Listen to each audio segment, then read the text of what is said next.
चिड़ै चुरगुन बोलत हवे हो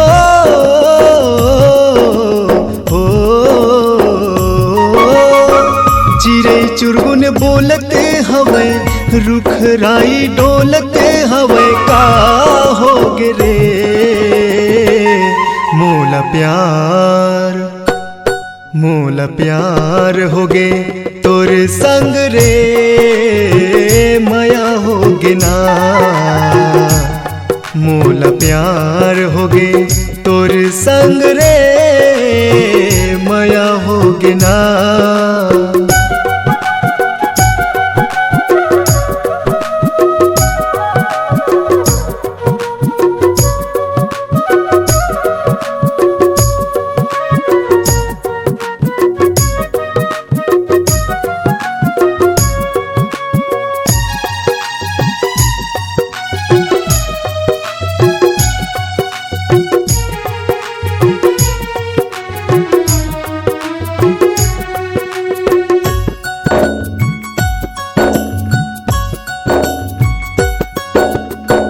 मन के विरामा गोरी राग जैसे बसे हवस कवल करे जमा तही हाथ से हवस कवल करे जमा तही हाथ से हवस।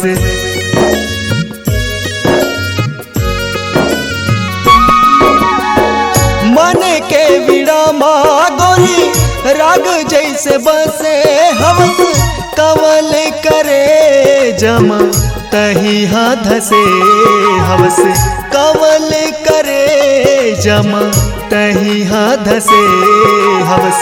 मन हमोर नाचत हवे हो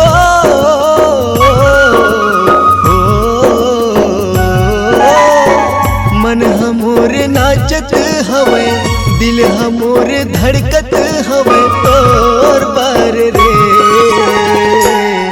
मोला प्यार होगे तोर संग रे माया होगे ना मोला प्यार होगे तोर संग रे माया होगे ना।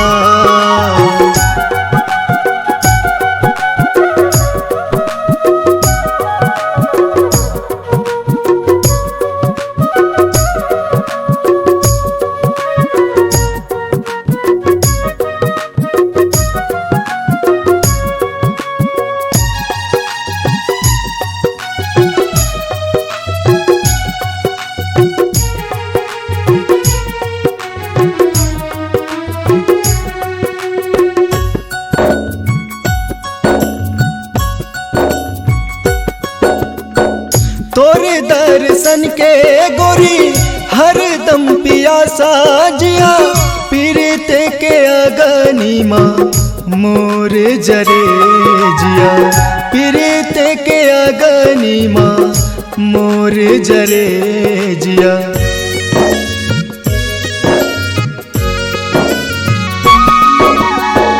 तोरे दर्शन के गोरी हर दम पियासा जिया पीरते के अगनी माँ मोर जरे जिया पीरते के अगनी माँ मोर जरे जिया। मन हमोर खोजते हवे हो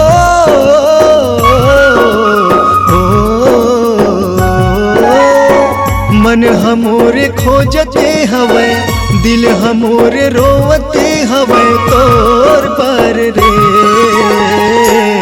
मोला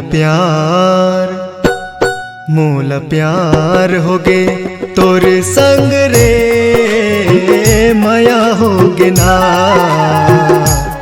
मोला प्यार होगे तोर संग रे माया होगे ना। चिड़ै चुरगुन बोलते हवे हो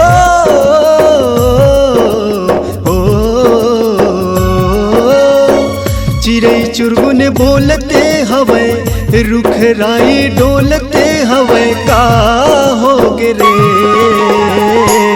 मोला प्यार होगे तोर संग रे माया होगे ना। मोला प्यार होगे तोर संग रे माया होगे ना। मोला प्यार होगे तोर संग रे माया होगे ना।